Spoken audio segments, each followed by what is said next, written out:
People tell me that I've got this great voice and I can do funny voices and I can sound like everybody that's out there. Yeah. It's like, great, you have a wonderful instrument, learn how to use it. Hi, I'm Alex DeLerma, and this is the Cinema Gym. If these videos are helping you and you want to see some more, please like, subscribe, comment. Let's keep this thing going. You do it all, right? Anime, narration, ADR. Commercials, Western animation, video games. I see. Yeah, all of the above. And you've been at it for a long time. So talk to me about the business of voice acting. There's someone out there that's saying, I feel like I can do this, but should I build a website first? Do I do a demo tape? Do I need a website? Like, what's some of the business side of it? I think there's a lot of cart before the horse that goes on. People like to say, well, how do I get an agent? It's like, well, be good. Take a class first. That's always the first thing that I say is, people are like, how do I break in? Take a class. Yeah. People tell me that I've got this great voice and I can do funny voices and I can sound like everybody that's out there. Yeah. It's like, great, you have a wonderful instrument, learn how to use it. Yeah. You can be a great batter, but without a batting coach, you're not going to go to the World Series. So if someone has had training as an actor, and now they have taken some voice acting classes, some voiceover classes, just kind of dip their toe into that pool, when you get into the business side of it, is the next logical step a demo?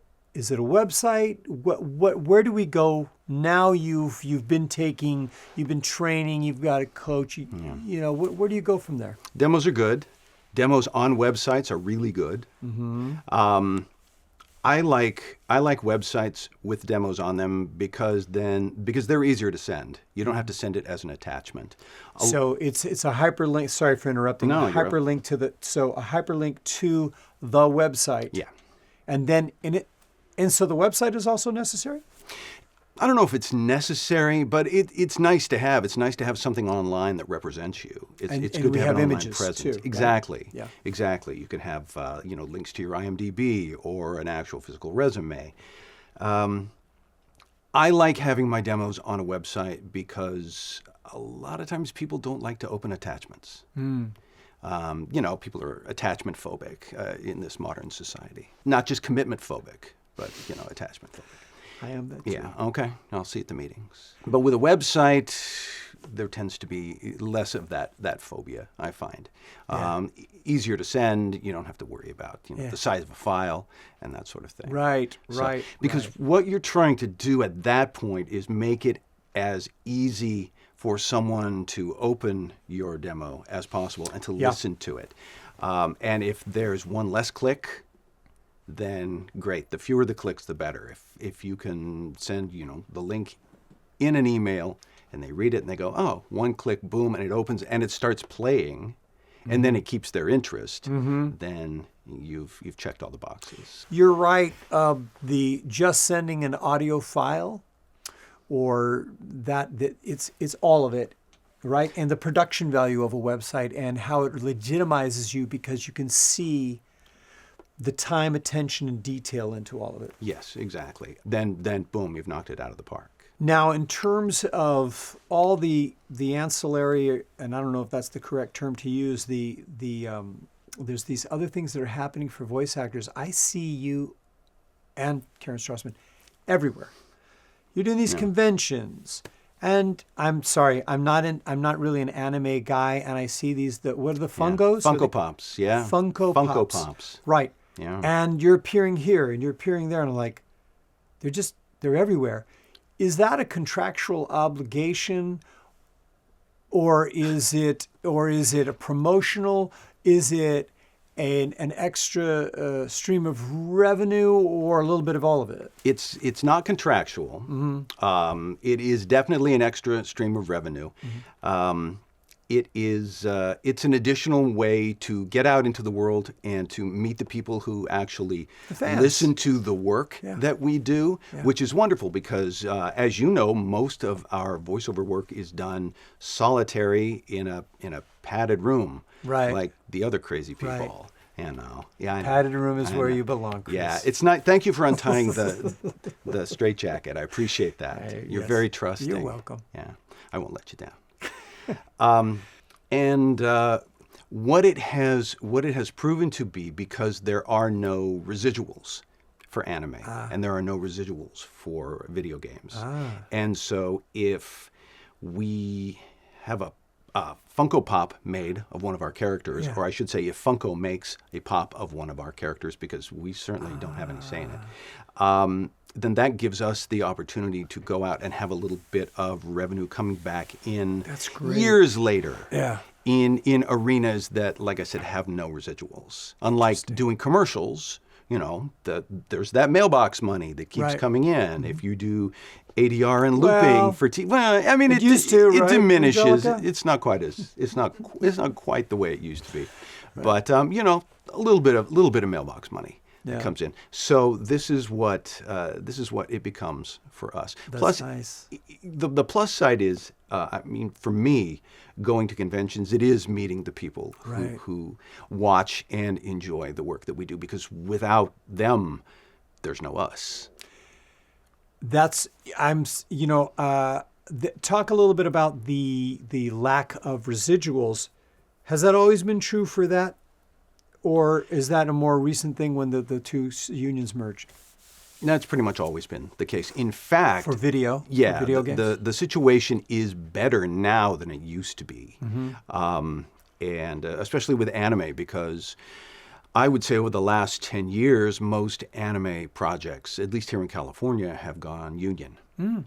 And so there are still no residuals per se, but the rate is better. You know what and there are other benefits called like integration, where they'll pay you. It's like, oh, here, in case we use it elsewhere, here's a little bit more money up front. Yeah. So it's much easier to make a living. Doing that. And so I'm really grateful that things have made the shift. Because again, like 10, 20 years ago, a lot of the projects were non-union. Is there any other I just wanted to dip our toe into the different aspects of the business. When you are, when you're going to one of these conventions, because I know you go out of state, I know you go out of the country. Sometimes. Yeah. Is that on your dollar, or how does that work? It depends. Because you're making money there, right? Through signing. Right. There are a lot of conventions that will bring you over, that will pay for travel, will pay for lodging, will pay for expenses, that sort of thing, because you are then bringing people in.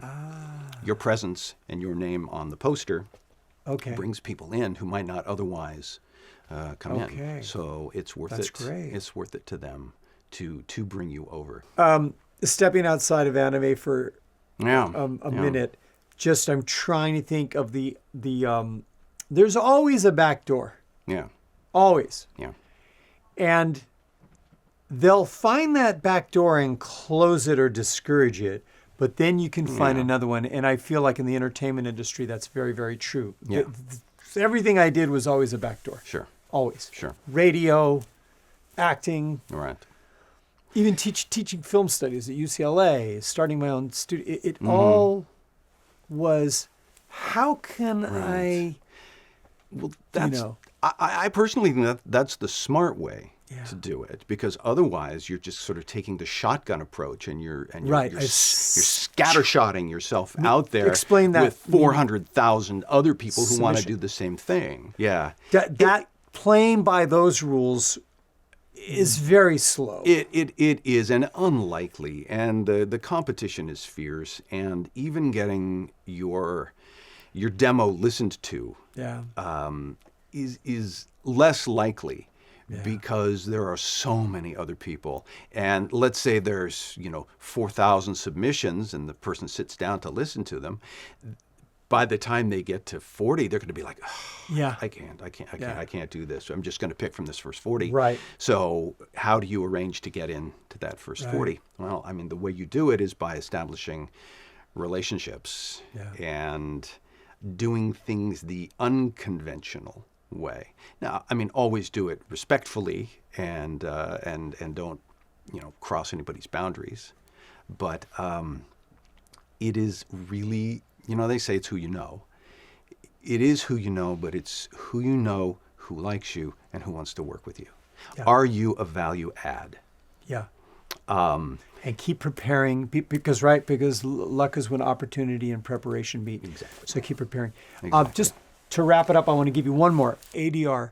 So that's a tough nut to crack. Yeah. Actors, like regular actors, are like, how can I get into a loop group? And would you say that someone, not only with training, but to crack that nut, if they're multilingual or they do like a variety of accents, if they are maybe a member of an underrepresented group as well as all those things? I'm sure all that would help. These days, being AI. Is it really taking it over? It's you feel we're right on the precipice. Right on the cusp. It's going to help. It's going to help sound supervisors, with a library, and so it hasn't fully happened yet, but it's coming. Yeah, I do believe that it is. And I hate ending this episode on a sad note like that. Yeah, but. Do we have to edit this, Angelica? Do we have to put it on? Oh. Can we kill this episode? No, this is a good episode. I like it. No. We can rewind, and so yes, all of those getting a loop all group of those is easy, and it's going to be around absolutely forever. Yeah, it's going to be around forever, and it pays big bucks. AI is an urban myth. Absolutely. Thank you for coming in, Chris. My pleasure. Good to see you, my friend. All right. The Cinema Gym is all about helping you transition from the stage to the screen. If you're interested in classes, seminars, or private coaching, you can visit the website. Hope to see you in the gym soon. TheCinemaGym.com for virtual one-on-one coaching for camera.